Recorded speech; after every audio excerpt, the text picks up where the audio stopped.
الحمد لله رب العالمين الرحمن الرحيم مالك يوم الدين إياك نعبد وإياك نستعين اهدنا الصراط المستقيم صراط الذين أنعمت عليهم غير المغضوب عليهم ولا الضالين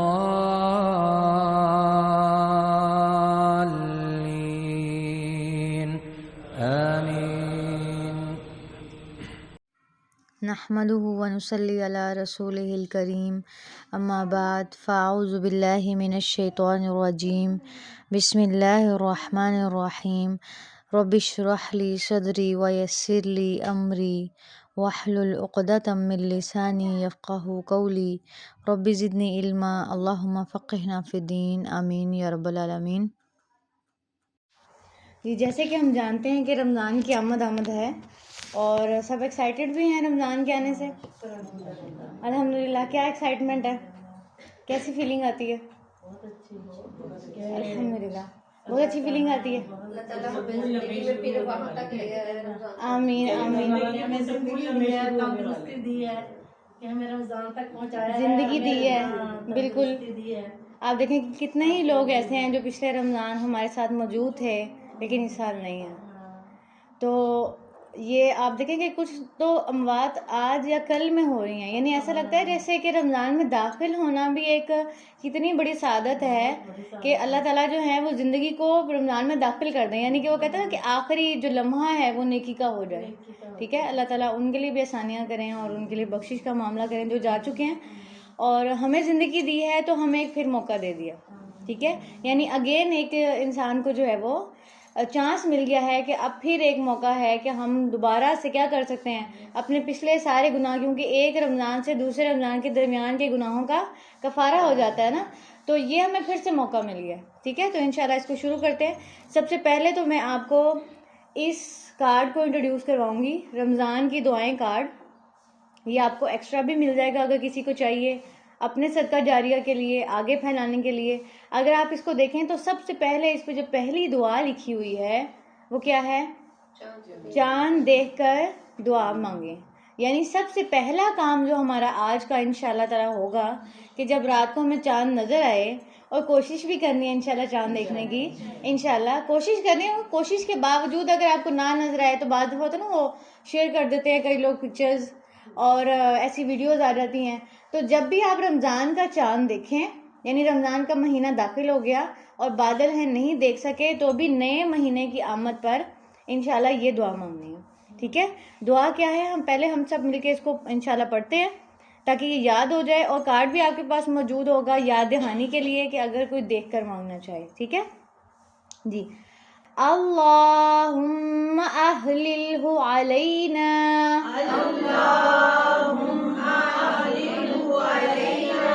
بالیمن والایمان, والسلامة والإسلام, ربی وربک اللہ. اے اللہ ہم پر, جی پڑھیں, ہم پر اس چاند کو امن, ایمان, سلامتی اور اسلام کے ساتھ طلوع فرما. اے چاند میرا اور تیرا رب اللہ ہے. ٹھیک ہے. ہم کیا مانگ رہے ہیں ہر نیا مہینہ کے آغاز کے اوپر کہ اللہ تعالیٰ اس مہینے کو جو ہم پہ آپ نے داخل کیا ہے تو اس میں ہمیں کیا کیا چیزیں ملیں؟ امن ملے, ایمان ملے, سلامتی ملے, اور اسلام کے کاموں کے ساتھ ہم اس کا آغاز کریں اور اختتام کریں. اور چاند کو مخاطب کر کے کیا کہہ رہے ہیں کہ تیرا اور میرا رب اللہ ہے. ایسے لگ رہا ہے نا کہ جیسے چاند کو دیکھ کے, اب چاند تو ہے, دعا تو مانگ رہے ہیں, لیکن اس کو بھی ریمائنڈر کروا رہے ہیں اور اپنے آپ کو بھی ریمائنڈر کروا رہے ہیں کہ میرا اور تیرا رب اللہ ہے. تجھے بھیجنے والا رب کون ہے اور مجھے اس مہینے میں داخل کرنے والا رب کون ہے. ٹھیک ہے. اچھا جی, نیچے دیکھیں ایک دوسری دعا بھی لکھی ہوئی ہے, اللہ اکبر اللہ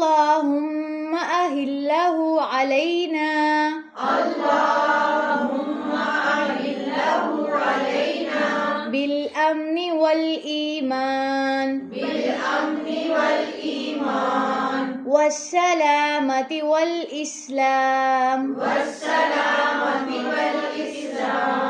والتوفيق لما تحب وترضى ربنا وربك الله شاباش. ترجمہ دیکھیں. اللہ سب سے بڑا ہے. اے اللہ یہ چاند ہم پر امن، ایمان، سلامتی اور اسلام کے ساتھ طلوع فرما اور اس چیز کی توفیق کے ساتھ جس کو تو پسند کرتا ہے اور جس سے تو راضی ہوتا ہے. اے چاند ہمارا رب اور تیرا رب اللہ ہے. اب اس کے ترجمے میں آپ دیکھ رہے ہیں کہ امن، ایمان، سلامتی اور اسلام کے ساتھ ایک اور چیز مانگی گئی ہے کہ اللہ تعالیٰ ہمیں ان کاموں کی توفیق بھی دیں جس سے آپ راضی ہوتے ہیں، جس کو آپ پسند کرتے ہیں. ٹھیک ہے. لما تحب و ترضى، جس سے تیری محبت ملے، جس سے تیری رضا ملے. تو ہم جب تراویح پڑھتے ہیں یا کوئی بھی نیک عمل کرتے ہیں رمضان میں تو اس کی نیت کیا ہونی چاہیے کہ اللہ کی شاباش، اللہ کو پسند آ جائیں، اللہ کی رضا کے لیے، اللہ کی محبت پانے کے لیے. تو جس دن بھی آپ تراویح پڑھنے جائیں یا پڑھیں یا پڑھائیں یا قرآن مجید پڑھیں یا آپ روزہ رکھیں تو اس کی نیت خالص کریں. دیکھیں نیت ایک ایسی چیز ہے جس کے بارے میں نبی صلی اللہ علیہ وسلم نے فرمایا کہ انما الاعمال بالنیات، اعمال کا دار و مدار نیتوں کے اوپر ہے. اگر ایک انسان ڈائٹ کے نیت سے روزہ رکھتا ہے تو اس کو اس روزے سے صرف ڈائٹ ہی ملے گی، اس کو اس روزے سے صرف بھوک اور پیاس ہی ملے گی. اگر وہ اس روزے کی نیت تقویٰ کے لیے کرتا ہے، اللہ کو راضی کرنے کے لیے کرتا ہے تو اس سے اللہ کی رضا ملے گی. جیسی نیت ویسا اجر، جو نیت کریں گے وہ اجر ملے گا. اگر روزہ اس لیے رکھ رہے ہیں کہ میری دوستوں نے بھی رکھا ہے چلو میں بھی رکھ لیتی ہوں تو پھر کیا ملے گا؟ پھر ان کی تعریف ہی ملے گی بس. ٹھیک ہے. یعنی اللہ کی طرف سے وہ اجر نہیں ملے گا. تو جو نیت ہوگی ویسا ہی عمل ہوگا اور ویسا ہی اجر ہوگا. روزے رکھ رہے ہیں تو نیت کا ریوائول کروائیں ان سے کہ اچھی اچھی نیتیں کر لیں. اللہ تعالیٰ کے نبی نے فرمایا کہ اچھی نیت کے اوپر بھی اجر ہے. انما الاعمال بالنیات کا مطلب یہی ہے نا کہ اعمال کا دار و مدار نیتوں کے اوپر ہے. اگر انسان اعمال نہ کر پائے، جیسے جو لوگ فوت ہو گئے ہیں ان کی نیت تو تھی نا کہ رمضان آئے گا تو ہم جو ہے کیا کریں گے، روزہ رکھیں گے، عبادت کریں گے. اللہ تعالیٰ نے ان کی نیت لکھ لی ہے. اگر ان کو رمضان نہیں بھی نصیب ہوا تو وہ جو نیت ہے نا جو ان کے نامہ اعمال میں لکھی گئی ہے اس پہ ان کو اجر مل جانا. ٹھیک ہے. تو جب ہم نیت کر لیتے ہیں، جیسے آپ نیت کرتے ہیں کہ انشاءاللہ میں عمرے پہ جاؤں گی، ٹھیک ہے، اب آپ کی زندگی ساتھ نہیں دیتی تو اللہ تعالیٰ کیا اس نیت کو ضائع کر دیتے ہیں، اس کا اجر لکھا جاتا ہے. اسی طرح جو شخص اللہ کے راستے میں نکل پڑتا ہے، نیت کر لیتا ہے، پھر اگر وہ وہاں نہیں پہنچ پاتا، راستے میں فوت ہو جاتا ہے یا کوئی ایسا معاملہ ہو جاتا ہے، اس کو روک لیا جاتا ہے، اس کو واپس بھیج دیا جاتا ہے، تو ابھی اس کو اس نیت پر اجر ملتا ہے. ٹھیک ہے. تو جس نیت کے ساتھ ہم رکھیں گے روزہ، جس نیت کے ساتھ ہم رمضان کو شروع کریں گے، ایٹ دا اینڈ ہمیں وہی ملے گی. ٹھیک ہے. ٹھیک ہے. آگے دیکھیں اس کارڈ کے اوپر اگلی دعا ہے افطار کی دعا. ٹھیک ہے. تو یہ بھی دیکھ لیتے ہیں. نبی صلی اللہ علیہ وسلم جب روزہ افطار کر لیتے تھے تو اس کے بعد یہ دعا مانگا کرتے تھے، ذهب الظمأ وابتلت العروق وثبت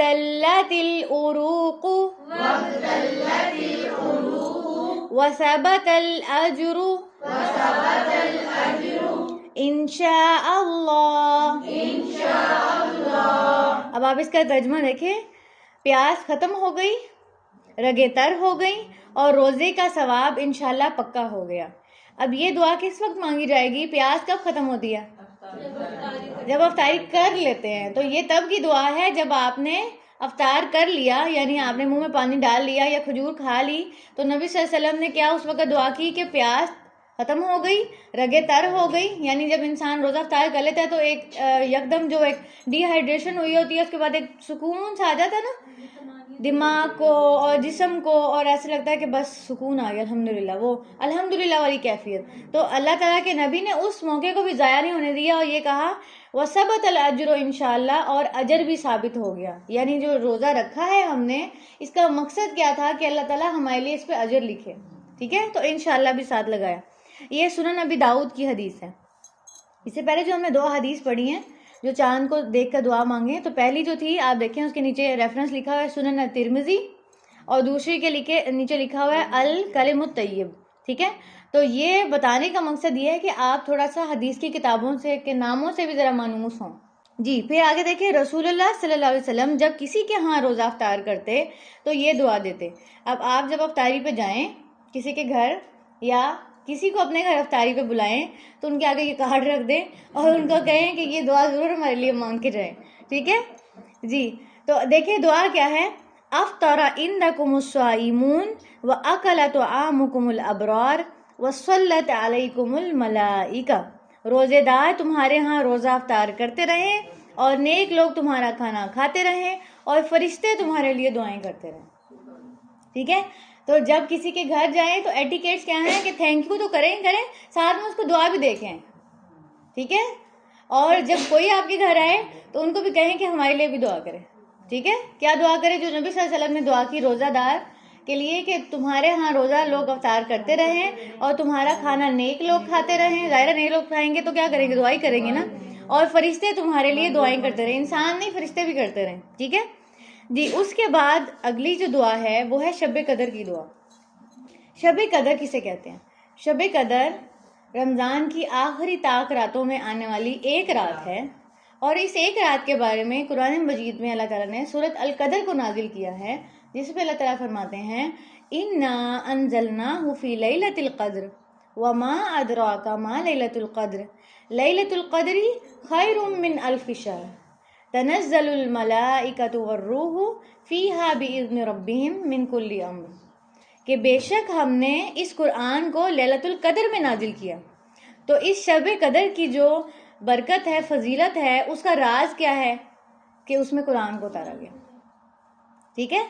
تو قرآن کا رمضان کے ساتھ خاص رشتہ ہے۔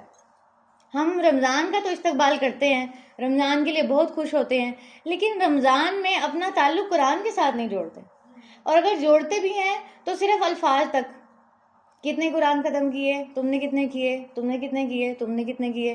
تو قرآن کو ختم کرنا یا قرآن کو کہہ لیں کہ بغیر سمجھے پڑھنا تو مقصد نہیں ہے نا۔ دیکھیں اس کو پڑھنا ثواب کی نیت سے تو ہے، لیکن قرآن کا حق کیا صرف تلاوت تک ہے؟ کیا اس کو سمجھنا ہمارا حق نہیں ہے؟ قرآن کے 5 حقوق ہیں۔ نمبر 1 اس کی تلاوت کرنا، وہ ہم سب کرتے ہیں الحمدللہ، رمضان آتا ہے زور و شور سے کرتے ہیں۔ نمبر 2 اس کو حفظ کرنا، حفظ کرنا بھی اس کا حق ہے، یعنی آپ پورا نہیں کر سکتے تو کچھ صورتیں، ٹھیک ہے؟ تو رمضان میں جب آپ یہ دیکھیں کہ رمضان میں شب قدر آ رہی ہے، آخری طاق راتیں آ رہی ہیں، تو صرف اور صرف نوافل کو ٹارگٹ نہ کریں، بلکہ اپنی رات کو کچھ حصوں میں تقسیم کریں، کچھ حصے میں حفظ کریں، کچھ حصے میں قرآن پڑھیں، کچھ حصے میں عبادت کریں، کچھ حصے میں آپ نے تراویح پڑھنی ہے، کچھ حصے میں آپ تھوڑا سا سوئیں گے، ٹھیک ہے؟ تو یہ سارے کام دیکھیں کہ اس رات سے فائدہ اٹھانے کے لیے آپ بہت سارے کام اس رات میں کر سکتے ہیں، لیکن پتہ ہونا چاہیے ہمیں ان کاموں کا۔ تو انشاءاللہ ہم آج اس کو ڈسکس کریں گے۔ نمبر 2 کیا ہے؟ حفظ کرنا، اس کا حق ہے، ٹھیک ہے؟ نمبر 3 اس پر تدبر کرنا، غور کرنا، اس کے معنی کو سمجھنا۔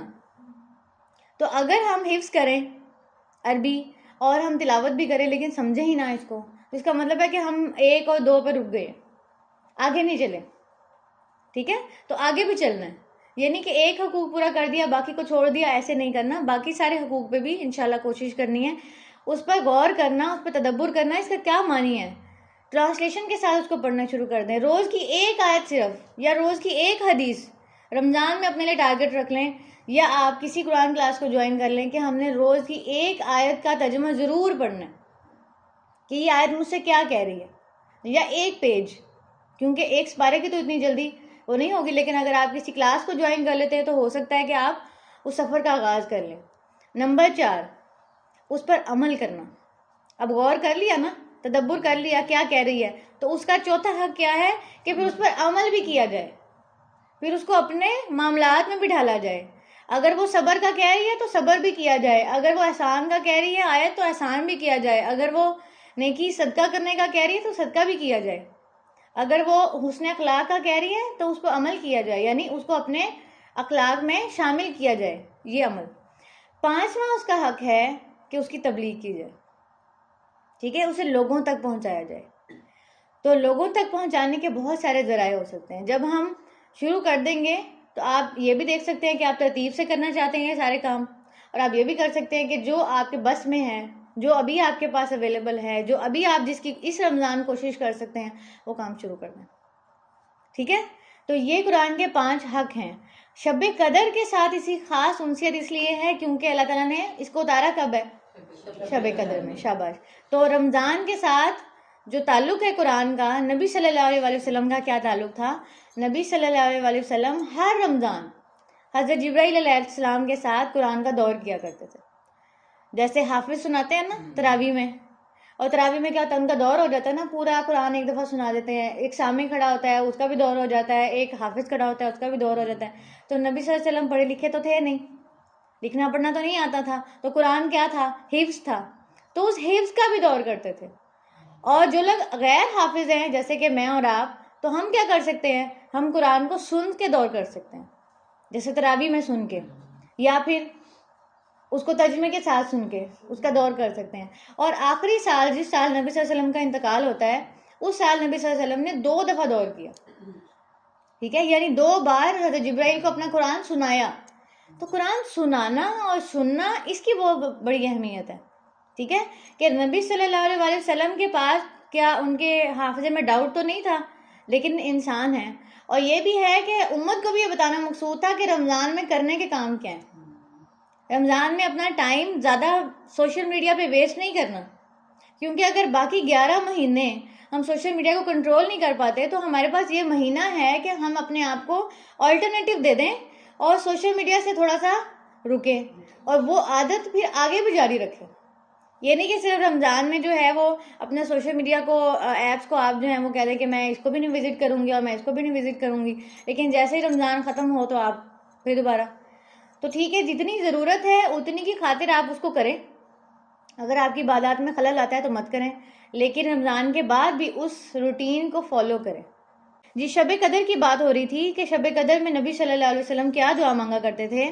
جس رات قرآن اترا, اور وہ آخری عشرے کی کوئی ایک رات ہوتی ہے اور طاق راتوں میں سے ہوتی ہے. ٹھیک ہے, تو اس رات پہ ہم نے کیا کرنا ہے؟ یہ والی جو دعا ہے یہ آپ نے لازمی مانگنی ہے, بار بار مانگنی ہے. ایک دفعہ مانگ کے تک نہیں جانا کہ بس ٹھیک ہے ہو گیا. ٹھیک ہے, بار بار کثرت سے اس کو مانگنا ہے.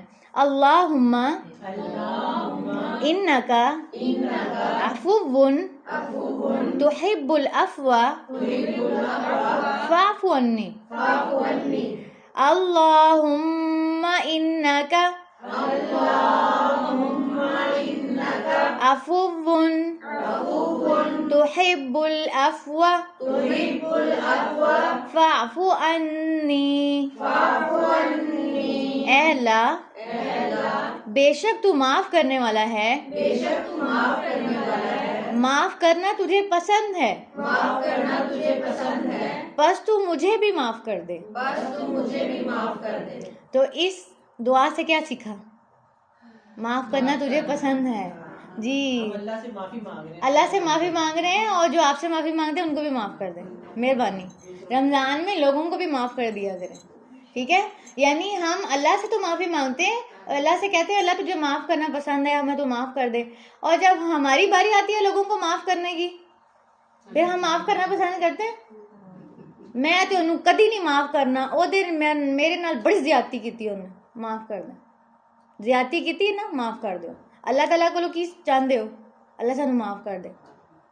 کیا ہم ایک بار جو غلطی کرتے ہیں جس کی اللہ سے معافی مانگ لیتے ہیں دوبارہ وہ نہیں کرتے؟ کرتے ہیں نا.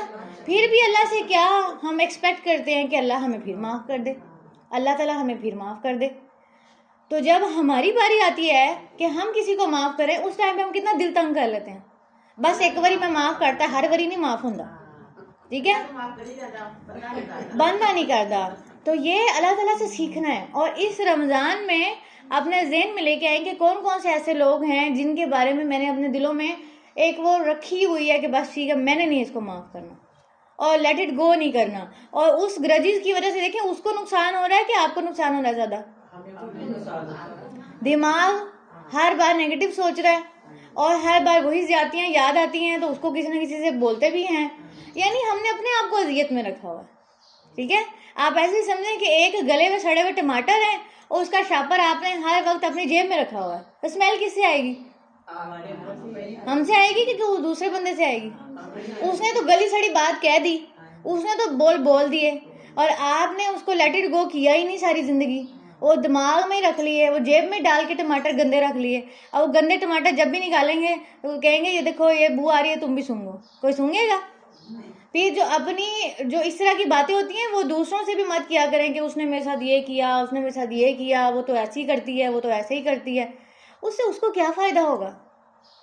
بلکہ ہمیں بھی نقصان ہو رہا ہے, ہم اپنی نیکیاں ضائع کر رہے ہیں غیبت کر کے. اس نے ایک بار کیا, ہم نے 10 بار بتا کے 10 دفعہ نیکیاں دے دی اس کو, اپنی نیکیاں. تو پھر فائدہ نہیں ہے ان گرجز کو دل میں رکھنے کا. تو یہ دعا ہمیں یہ سکھاتی ہے کہ اللہ تعالیٰ تو معاف کرنے والا ہے, ہمیں بھی لوگوں کو معاف کر دینا چاہیے. اور اگر ہم ان کو معاف نہیں کر سکتے, ان کے منہ پہ معاف نہیں کر سکتے, تو اللہ کیا کہ معاف کر دیں, اللہ تعالیٰ میں نے اس کا معاملہ معاف کیا, چھوڑ دیا میں نے اس کو, جو اس نے کیا اس کے سر ہے. ٹھیک ہے, بعض دفعہ ہوتا ہے کہ وہ شخص اس دنیا سے جا چکا ہوتا ہے, تو پھر ہم کیا کریں؟ ہمیں تو ہمارا دین کیا سکھاتا ہے کہ جو اس دنیا سے فوت ہو چکا ہے اس کی برائی بھی مت کرو. ٹھیک ہے, تو جب ہم اس معاملے میں خیال رکھتے ہیں کہ ہم نے برائی نہیں کرنی, اب تو جا چکا ہے اس دنیا سے, اب کیا برائی کرنی, بس اللہ اس کا معاملہ آسان کرے, تو جب اس دنیا میں ہے تب بھی اپنی نیکیاں اس کو دے دے کے ضائع مت کریں. ٹھیک ہے, چھوڑ دیں اس بات کو. چلیں جی, یہ کارڈ ہمارا مکمل ہوا رمضان کی دعاؤں والا. اب میں آپ کو صحیح بخاری سے کتاب الصوم, کتاب الصوم کا مطلب ہے روزے کی کتاب. ٹھیک ہے, اور یہ صحیح بخاری جو ہے یہ ایسی کتاب ہے جس پہ اجماع امت ہے کہ اس میں کوئی بھی ایک بھی حدیث ایسی نہیں ہے جو کمزور ہو. صحیح کا مطلب ہے کہ ہر حدیث صحیح کے درجے پہ.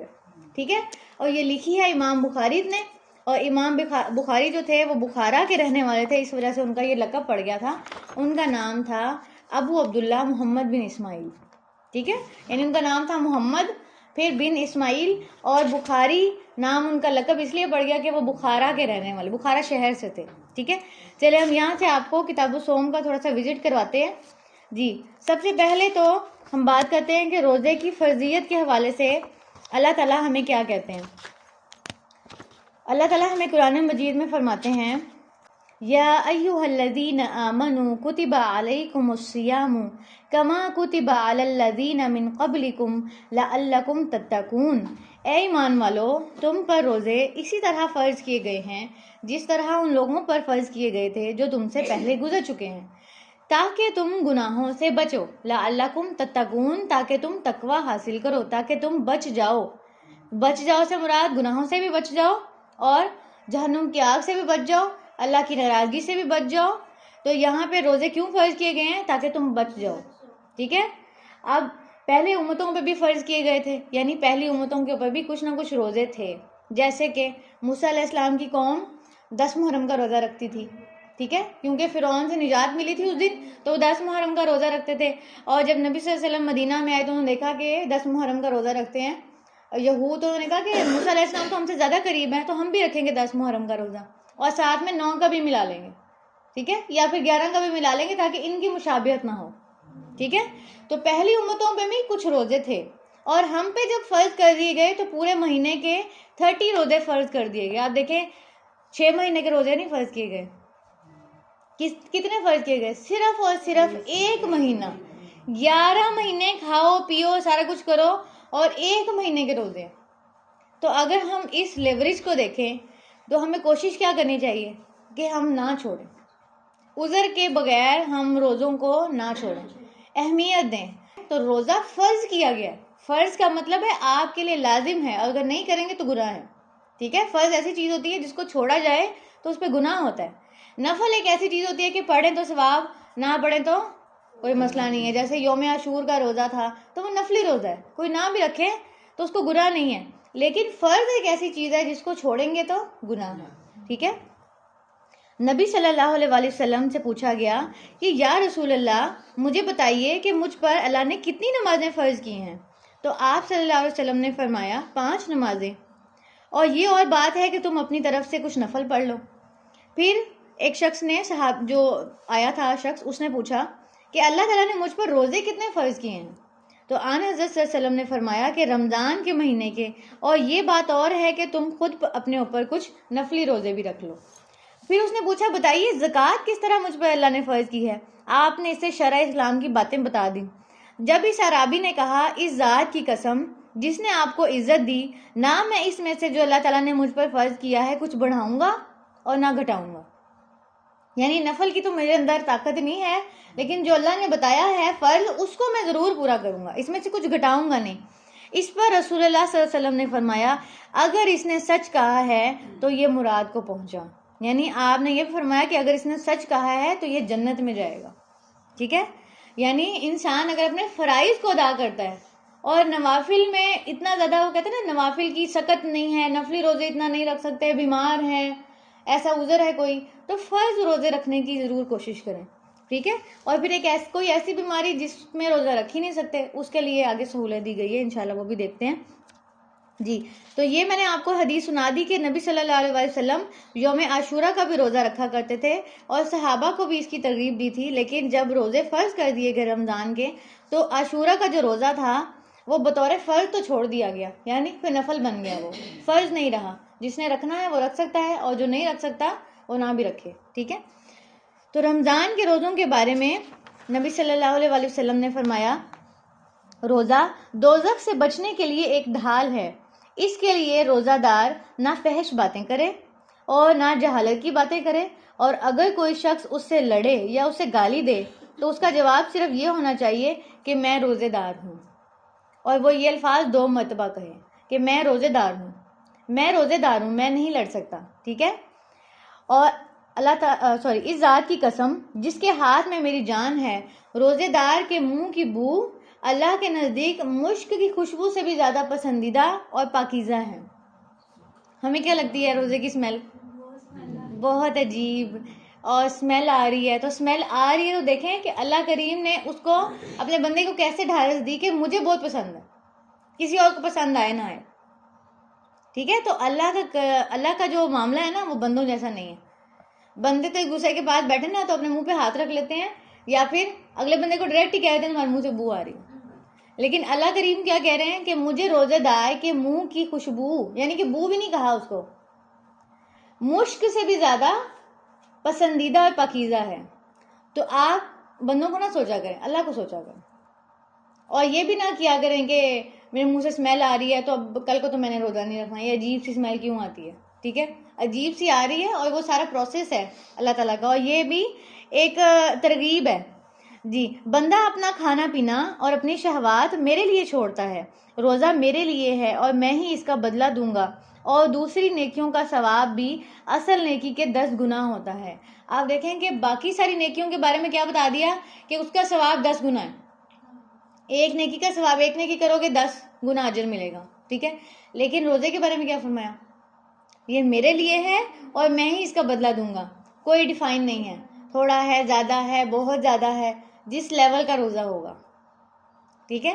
جس لیول کا روزہ ہوگا۔ اگر ایک روزہ دار روزہ تو رکھتا ہے لیکن اس میں اللہ تعالیٰ کی حدود کا خیال نہیں رکھتا، جھوٹ بھی بولتا ہے، دھوکے بازی کرتا ہے، تجارت میں ہیرا پھیری کرتا ہے، لوگوں کو دھوکہ دیتا ہے، یا پھر اپنی شہوات سے نہیں رکتا، تو اس کو اس روزے سے سوائے بھوک اور پیاس سے کچھ نہیں ملنے والا،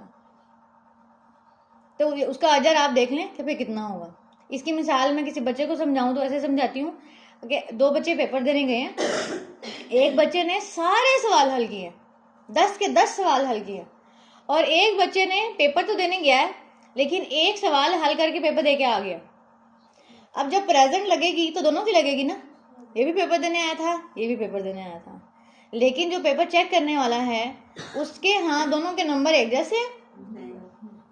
اسی طرح ہر روزے دار کا اجر ایک جیسا نہیں ہے، اسی طرح ہر روزے دار کا اجر اللہ کو پتا ہے کہ اس کو کتنا دینا ہے، اس کا روزہ کس لیول کا تھا، اس نے اپنے روزے میں کہاں کہاں اپنے آپ کو روکا۔ اس لیے یہاں بات ہو رہی ہے نا کہ وہ کوئی فحش بات نہ کرے، اگر کوئی اس سے لڑنے لگے اس کو کہ میں روزے سے ہوں، لڑنا نہیں ہے، گالی نہ دے، ٹھیک ہے؟ تو یہ سارے کام یعنی اللہ نے جن حدوں پہ روکا ہے ان حدوں پہ رک جانا، یہ اللہ تعالیٰ ڈیمانڈ کر رہے ہیں۔ یعنی آپ روزے سے تو ہوں، سحری کر کے سوئیں، افطار پہ جا کے اٹھیں، کوئی نماز نہ پڑھیں، تو یہ اللہ کو مطلوب نہیں ہے۔ یہ تو پھر وہی والی بات ہے کہ پیپر دینے گئے ہیں، روزہ رکھ بھی لیا ہے لیکن کیا ہے، نمبر نہیں لیے، اس سے کچھ فائدہ نہیں اٹھایا۔ تو یہ تو نفس کا تزکیہ تھا نا، نفس کو پاک کرنے کے لیے تھا کہ انسان بھوکا رہے، پیاسا رہے اور یہ چیز فیل کرے کہ میں اپنے رب کے لیے یہ کام کروں۔ یہاں پہ ہے نا اپنی شہوات سے وہ رکا، یعنی کھانا کھانے کی خواہش سے رکا۔ اور روزہ ہمیں ایک اور میسج بھی دیتا ہے، جیسے کہ ابھی میرے سامنے پانی پڑا ہے، کیا یہ پانی حرام ہے؟ روزے میں کیا ہو جاتا ہے، انسان اگر کھانا یا پانی پڑا ہوا ہے جو اس کے لیے حلال ہے لیکن روزے میں وہ نہیں کھاتا پیتا، تو یہ بات ہمیں سکھاتی ہے کہ اگر ہم روزے میں حلال چیزوں سے رک جاتے ہیں تو ہم نے حرام سے بھی رک جانا، ٹھیک ہے؟ یعنی روزہ ہماری کیا پریکٹس کرواتا ہے کہ یہ کام اللہ نے منع کیا ہے، حالانکہ وہ فی نفسی کام برا نہیں ہے، یہ کھانا برا نہیں ہے، یہ پانی برا نہیں ہے، میں کھا سکتی ہوں، میں پی سکتی ہوں، لیکن روزے میں نہیں کھا سکتی اور روزے میں نہیں پی سکتی کا مطلب کہ اللہ نے ایک پابندی لگا دی، ٹھیک ہے؟ تو کئی بار اللہ تعالیٰ ہم پہ کچھ ایسی پابندیاں لگاتے ہیں جو کہ فی نفسی نہیں نظر آ رہا ہوتا ہے کیوں کیا، جیسے میاں بیوی کا تعلق روزے میں نہیں کر سکتے حالانکہ جائز ہے، کھانا نہیں کھا سکتے، اللہ کی رضا کی خاطر حلال سے رک رہے ہیں تو اللہ کی رضا کی خاطر حرام سے بھی رکیں۔ حلال کو اپنے اوپر بین کر لیتے ہیں، کھاتے نہیں ہیں، پیتے نہیں ہیں، اور حرام سے نہیں رکتے، حرام کاروبار نہیں چھوڑتے، حرام ویڈیوز دیکھنا نہیں چھوڑتے، کیا مقصد ہے پھر؟ اللہ تعالیٰ تو کہہ رہے ہیں لعلکم تتقون، تمہیں روزے تم پہ اس لیے فرض کیے گئے ہیں تاکہ تم بچ جاؤ، کس سے؟ گناہ سے، اللہ کے عذاب سے، اللہ کی ناراضگی سے۔ تو بچے تو ہیں ہم کس سے؟ بس کھانے پینے سے، اور کھانا پینا روک دیا، حلال روک دیا اپنے اوپر اور حرام نہیں روکا۔ تو صرف حلال نہیں روکنا، روزہ ہمیں یہ سکھاتا ہے کہ جیسے ہم حلال سے رک رہے ہیں، اس پہ جب تک افطار نہیں ہوتی ہم منہ میں ایک قطرہ پانی کا نہیں ڈالتے۔ تو جو روزہ دار ہے اس کی افطار شام کو ہوتی ہے، اور جو مومن ہے اس کی افطار جنت میں جا کے ہوگی۔ افطار سے مراد وہ جو کام کرنا چاہتا ہے جو اس کو دنیا میں حرام کیے گئے ہیں، جیسے شراب پینا، ٹھیک ہے، جیسے عورت کو کیا کہا گیا، زینت کا اظہار، تیز خوشبو لگانا، چیزیں آپ کو بہت پسند ہیں، اللہ تعالیٰ نے کہا نہیں کر سکتے، غیر محرم کے ساتھ آپ ان کو اپنی خوبصورتی نہیں دکھا سکتے۔ اس مومن کی افطار جنت میں جا کے ہوگی، اس کو وہ سب وہاں ملے گا جو وہ یہاں چاہتا تھا، جو وہ یہاں کرنا چاہتا تھا، پر وہ اللہ کے حد پہ رک گیا کہ نہیں، جیسے میں روزے میں کھانے اور پینے سے رک جاتا ہوں ویسے میں نے دنیا میں اس حد پہ رک جانا ہے کہ اللہ نے میرے لیے جائز نہیں کیا، ٹھیک ہے؟ تو جنت میں اس کو وہ ہر چیز اویلیبل ہوگی، عورت کو ہر طرح کی زینت، اور عورت کو ہر طرح کا کپڑا، عورت کو ہر طرح کی نعمت، اور مرد کو ہر وہ نعمت جو وہ دنیا میں چاہتا ہے لیکن اللہ نے اس پہ حرام رکھی ہے، جیسے سونا حرام ہے مرد کو پہننا، ریشم، پھر غیر عورت کے ساتھ تعلق، وہاں پہ کتنی حوریں دے دی، مرد کی ایک انسیت ہے نا، تو اللہ تعالیٰ نے اس کی وہ چیز وہاں پوری کی۔ تو یہاں پر جیسے حلال سے رک رہے ہیں روزے کی حالت میں، تو روزہ ہمیں پریکٹس کرواتا ہے عملی زندگی میں۔ کیوں اللہ تعالیٰ نے 30 دن کی پریکٹس کروائی ہے؟ کسی عادت کو چھوڑنے کے لیے 30 ڈیز کی پریکٹس بہت ہوتی ہے۔ آپ 30 ڈیز ڈائٹنگ کریں، آپ کوئی بھی دوائی استعمال کریں تو اس کو کہتے ہیں 1 مہینہ استعمال کر کے دیکھیں، تو وہ ایک ٹائم چاہیے ہوتا ہے نا ایک چیز کو پروان چڑھنے کے لیے، اس کو ایکسپیرینس کرنے کے لیے۔ تو جب اللہ تعالیٰ ہمیں رمضان کا مہینہ دیتے ہیں تو وہ ہم سے کچھ پریکٹس کروا رہے ہوتے ہیں، ہمارے نفس کو صفائی کی طرف لے کے آ رہے ہوتے ہیں، لوگوں کو معاف کر دیں، پھر جھوٹ سے رک جائیں، پھر فحش گوئی سے رک جائیں، پھر حرام سے رک جائیں، پھر گالی گلوچ سے رک جائیں، پھر لڑائی جھگڑوں سے جب لڑائی جھگڑے رمضان میں نہیں ہوئے تو پھر کیا باقی مہینوں میں جائز ہیں؟ ٹھیک ہے، وہ رمضان میں تو یہ کہ اس لیول پہ منع ہے، تو وہی پریکٹس کروا کے باقی 11 مہینوں میں بھی اس کو کہا جا رہا ہے کہ اب اس کو پریکٹس کرو، ٹھیک ہے؟ 1 مہینہ جو آپ نے بیج بویا، جو آپ نے گوڈی کی، جو آپ نے بیج ڈالا، پانی ڈالا، تہجد کی عادت بنا لی، روزے کی عادت بنا لی، دعاؤں کی عادت بنا لی، قرآن کی عادت بنا لی، اور جیسے ہی عید کا دن آیا کوئی نماز نہیں پڑھی، کوئی اذکار نہیں کیا، سب کچھ بھول گیا، تو وہ جو اتنا پیارا آپ نے گوڈی گوڈی کر کے پودا لگایا تھا، اس کے بھی بیچارے کے پھول نکلے ہی تھے تھوڑے سے، تو آپ نے اس کو جڑ سے ہی اکھاڑ دیا، چڑھنے نہیں دیا، اس کو پروان نہیں چڑھنے دیا۔ تو رمضان کا مقصد کیا ہے کہ جو بیج آپ نے ڈالا ہے، جس کی آپ کو بہت ایکسائٹمنٹ تھی کہ رمضان آ گیا، رمضان آ گیا، رمضان میں جو پیارا سا پودا لگایا ہے، اس پیارے سے پودے کو بڑھنے دیں، اس پیارے سے پودے کو اگلے مہینے بھی کیری کریں۔ وہ عادتیں جو آپ نے رمضان میں اپنے اوپر ڈالی تھیں کہ میں اس ٹائم پہ یہ کام کیا کروں گی، جیسے کہ پریکٹیکل پوائنٹس میں نے آپ کو کہا تھا میں دوں گی، تو آپ پریکٹیکل پوائنٹ یہ رکھیں کہ اپنے نماز کے ساتھ، کسی بھی نماز کے ساتھ اپنے قرآن کو فکس کر لیں، اور آپ نے وہ عادت رمضان کے بعد بھی نہیں چھوڑنی۔ تو سوچ لیں کہ میں نے کس نماز کے ساتھ قرآن پڑھا کرنا ہے جو میری رمضان کے بعد بھی عادت نہ چھوٹے، فجر کے ساتھ، عصر کے ساتھ، مغرب کے ساتھ، ظہر کے ساتھ، ایٹ یور اون چوائس۔ ہر بندہ اپنے اپنے حال کو زیادہ بہتر جانتا ہے کہ میرے پاس کون سا جو ٹائم ہے وہ رمضان اور بعد میں رمضان کے بعد بھی یہ فارغ ہوگا ٹائم۔ کسی کا عصر کے بعد فارغ ہوتا ہے، کسی کا ظہر کے بعد فارغ ہوتا ہے بچوں کو ٹیوشن وغیرہ بھیج کر، کسی کا فجر کے بعد فارغ ہوتا ہے۔ اپنے اس نماز کے ساتھ قرآن کو رکھ لیں، اور جب رمضان میں آپ اس روٹین کو فالو کریں تو آپ کی ایسی پریکٹس ہو کہ آپ نے رمضان کے بعد بھی اس کو نہیں چھوڑنا، چاہے وہ آپ ایک پیج پڑھیں، چاہے ایک رکوع پڑھیں، چاہے ایک سپارہ پڑھیں، جو آپ کی روٹین ہے، ٹھیک ہے۔ اپنے اذکار کو اپنے فجر اور عصر کے ساتھ باندھ لینا ہے، اور کیا کرنا ہے کہ اپنی جو نماز ہے جائے نماز، اس کے قریب کسی ایسی جگہ پہ آپ نے جائے نماز بچھانی ہے جہاں پہ آپ کے اذکار کا کارڈ پڑا ہو، ٹھیک ہے۔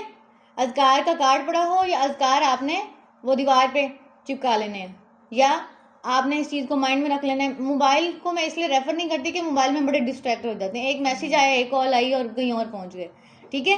تو اس لیے یہ جو کتاب اور کارڈ ہوتی ہے نا، یہ چیزیں ہمیں ڈسٹریکشن سے بچاتی ہیں، تو یہ جو ہے آپ نے اپنے پاس رکھنا ہے، اور رمضان میں یہ روٹین بنانی ہے، اور رمضان کے بعد بھی اس روٹین کو کیری کرنا ہے کہ میں نے عصر کی نماز پڑھ کے جائے نماز سے اٹھنا نہیں ہے جب تک میں اذکار نہ کر لوں۔ تو ہم یہاں پر کس لیے اکٹھے ہوئے ہیں؟ ایک دوسرے کو ریمائنڈر دینے کے لیے کہ ہم کیا کریں، صرف روزے نہ رکھیں، صرف پیپر دینے نہ جائیں، اس پیپر میں اچھے نمبر لے کے آئیں، اس پیپر میں 10 کے 10 سوال کر کے آئیں، صرف بھوکے نہ رہیں بلکہ اللہ کی حدوں پہ بھی رکیں۔ وہ حدوں پہ جب آپ رک جائیں گے تو آپ کے سوال زیادہ صحیح ہوئیں گے، اور آپ کو جو پیپر چیک کرنے والا ہے وہ کتنے نمبر دے گا؟ کر دے گا پاس، ٹھیک ہے جی، پاس ہو گئی ہے۔ اور وہ جب آپ پاس ہو جائیں گے تو کوشش کریں کہ پھر ان نمبروں کو سنبھال کے بھی رکھیں، یعنی رمضان کے بعد اس عمل کو ضائع نہ کر دیں، اس پودے کو اکھاڑ نہ لیں، اس کو اپنے ساتھ لے کے چلیں، ٹھیک ہے جی۔ اب یہ موٹیویشن کے لیے ایک اور حدیث شیئر کرتی ہوں۔ روزے داروں کو جنت کا ایک دروازہ جسے کہتے ہیں ریان، وہاں سے گزارا جائے گا۔ نبی صلی اللہ علیہ وسلم نے فرمایا جنت کا ایک دروازہ ہے جسے ریان کہتے ہیں، قیامت کے دن اس دروازے سے صرف روزہ دار ہی جنت میں داخل ہوں گے، ان کے سوا اور کوئی اس میں سے داخل نہیں ہوگا۔ پکارا جائے گا کہ روزہ دار کہاں ہیں؟ وہ کھڑے ہو جائیں گے، ان کے سوا اس میں سے اور کوئی اندر نہیں جانے پائے گا، اور جب یہ لوگ اندر چلے جائیں گے تو دروازہ بند کر دیا جائے گا۔ تو ریان سے جانا انشاءاللہ۔ تو روزے جو ہیں وہ رکھنے کی کوشش کرنا ہے، اور اگر قضا روزے ہیں تو ان کو بھی پلان کرنا ہے، اور اس رمضان جو اگر کوئی قضا ہو جاتے ہیں تو ان کو بھی پلان کریں۔ شعبان کی تیاری میں بھی ہم نے یہ بات کی تھی کہ قضا روزے اس میں بھی رکھ لیں، لیکن اگر نہیں رکھے گئے، صحت کی وجہ سے کوئی ایسی چیز ہے، تو اس کو پلان کریں کہ میں نے کب اس کو رکھنا ہے، ٹھیک ہے جی۔ پھر اس کے بعد یہی والی حدیث جب نبی صلی اللہ علیہ وسلم سنا رہے تھے تو اس پہ حضرت ابوبکر صدیق رضی اللہ عنہ نے پوچھا کہ نبی صلی اللہ علیہ وسلم، میرے ماں باپ آپ پر فدا ہوں، جو لوگ اس دروازے میں سے کسی ایک دروازے سے جائیں گے مجھے ان سے کوئی بحث نہیں، آپ یہ بتائیں کہ کیا کوئی ایسا شخص بھی ہوگا جس کو جنت کے سارے دروازوں سے بلایا جائے؟ اور نبی صلی اللہ علیہ وسلم کہتے ہیں کہ ہاں، اور مجھے امید ہے کہ آپ بھی انہی میں سے ہوں گے۔ اور حضرت ابوبکر صدیق کو وہاں سے کیوں بلایا جائے گا؟ یہ دیکھیں اوپر جو اعمال بیان ہوئے ہیں کہ جو مجاہد ہوگا اسے جہاد کے دروازے سے بلایا جائے گا، جو روزہ دار ہوگا اس کو روزے کے دروازے سے بلایا جائے گا، جو شخص نمازی ہوگا اسے نماز کے دروازے سے بلایا جائے گا۔ تو یہ سارے جو اعمال ہیں اللہ تعالیٰ نے اس کے جنت میں دروازے بنا دیے کہ جو بندہ جس عمل کی طرف زیادہ راغب ہوگا اس کو اس دروازے سے داخل کر دیا جائے گا، اور جو آل راؤنڈر ہوگا حضرت ابوبکر صدیق جیسا، اللہ تعالیٰ ہمیں بھی ان کے اندر سے کرے کہ جس کو جنت کے سارے دروازے بلائیں گے، تم میرے پاس آ جاؤ، تم میرے پاس آ جاؤ، یعنی وہ کتنا زیادہ آپ دیکھیں کہ اس کا پھر اس کا مطلب دن رات کس میں گزرتا ہوگا۔ جیسے ہم رمضان کو کیسے گزارتے ہیں، قرآن بھی پڑھتے ہیں، نماز بھی پڑھتے ہیں، صدقہ بھی کرتے ہیں، تراویح بھی پڑھتے ہیں، اور لوگوں کی مہمان نوازی بھی کرتے ہیں، افطاری بھی کرواتے ہیں، کھانا کھلانے کا اجر بھی سمیٹتے ہیں، لیکن رمضان سے اگلے دن سب بھول جاتے ہیں. تو ایسا لگتا ہے جیسے 1 مہینے کی بہار آئی ہے اور اس بہار کے بعد سارے پودوں کو خود نوچ کے اتار دیا. تو یہ بات آپ نے پودے والی یاد رکھنی ہے کہ جو پودا آپ رمضان میں لگائیں، چاہے وہ ایک پودا ہی لگائیں، چاہے وہ ایک عادت بنائیں، ایک عادت نہ 10 عادتیں بنائیں، ایک عادت بنائیں، لیکن اس ایک عادت کو پروان چڑھنے دیں. کم از کم کوئی دروازہ تو ہمیں بلائے، کم از کم کوئی دروازہ تو ہمیں کہے کہ میری طرف آ جاؤ. ٹھیک ہے.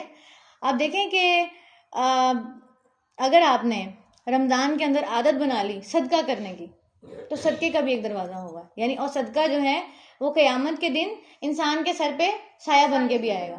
حشر کے میدان میں جب انسان کے پاس کوئی سایہ نہیں ہوگا تو اس کا کیا ہوا صدقہ، اللہ کی راہ میں دیا ہوا مال اس کے سر پہ سایہ بن کے آئے گا، بادل بن کے آئے گا. تو انسان اس نیت سے صدقہ کرے، یہ نہ صدقہ کرے کہ میں اس کو کیوں دوں اور اس کو کیوں دوں اور اس نے مجھے کون سا واپس دے دینا ہے. اپنے سائے کو یاد رکھیں کہ یہ دیا ہوا مال میرے اوپر سایہ بن کے آنے والا ہے جہاں پہ کوئی سایہ نہیں ہوگا.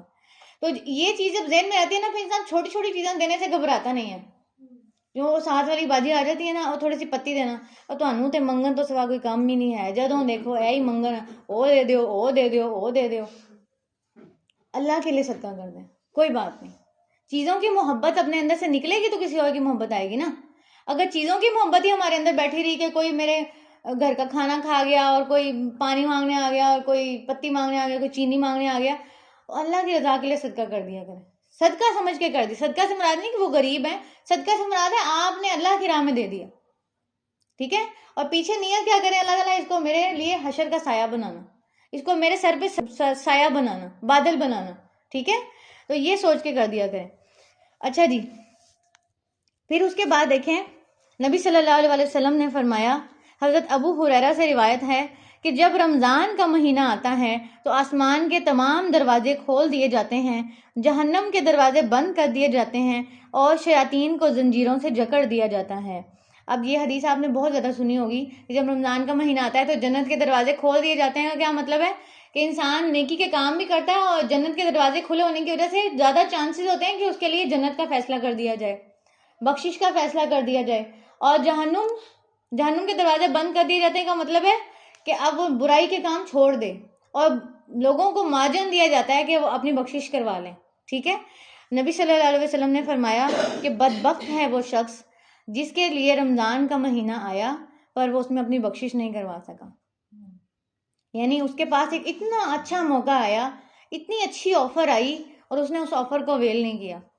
کبھی عورتوں میں ایسے ہو کہ آپ کو پتہ چلے کہ 50% آف سیل لگی تھی فلاں برانڈ پہ اور وہ سیل 2 دن کی تھی اور گزر گئی. اوہو، مجھے کیوں نہیں بتایا پہلے، میں سیزن کے کپڑے ہی لے لیتی.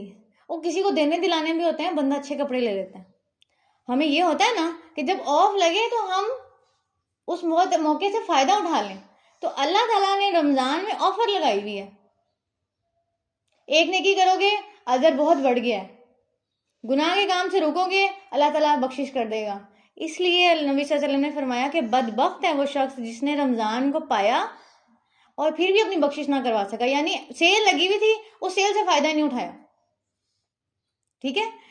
تو یہ بدبختی تو پھر ہوگی نا جب انسان امپورٹنس نہ دے اس چیز کو، اس کے دنوں کو امپورٹنس نہ دے، اس کی راتوں کو امپورٹنس نہ دے، اس کی کہہ سکتے ہیں کہ ایک ایک لمحے کو، ایک ایک گھنٹے کو امپورٹنس نہ دے کہ یہ دن بہت تھوڑے ہیں. ایام معدودات قرآن مجید میں آتا ہے، ایام معدودات، گنے چنے دن ہیں، زیادہ نہیں ہے. اس لیے گنے چنے دنوں کو انسان کس طرح گزارے؟ اچھی سی تیاری کر کے. اگر کسی کی شادی میں گنے چنے دن رہ جائیں تو ایسے کرتے ہیں کہ کل بازار چلے جائیں گے اور یہ کام چلو کوئی بات نہیں کل ہو جائے گا. ہم کہتے ہیں ابھی کے ابھی بائک نکالو، مجھے بازار لے کے جاؤ، یہ کام کر کے آنا ہے، ٹیلر کو کپڑے دے کے آنے ہیں، لے کے آنے ہیں، یہ کرنا ہے وہ کرنا ہے، کرتے ہیں نا.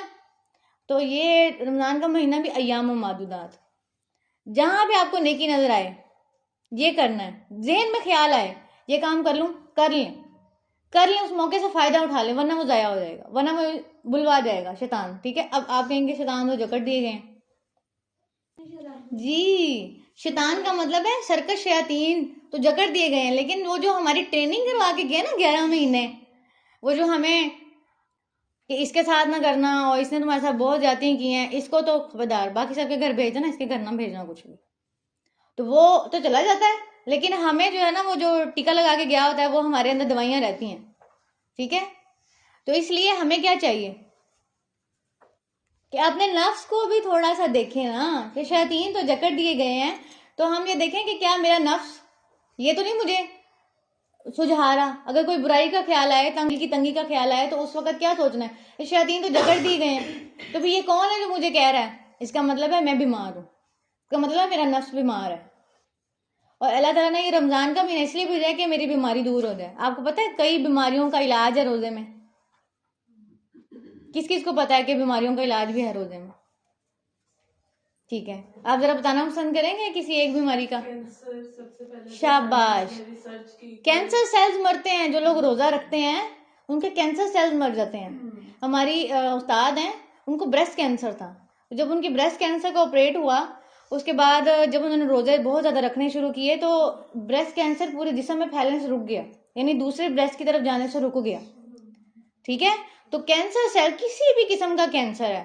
روزہ کیا کرتا ہے؟ جب انسان روزہ رکھتا ہے نا تو جسم کو کھانے کے لیے کچھ نہیں ملتا، تو وہ کیا کرتا ہے؟ وہ اپنے گندے سیلز کو کھانے لگ جاتا ہے.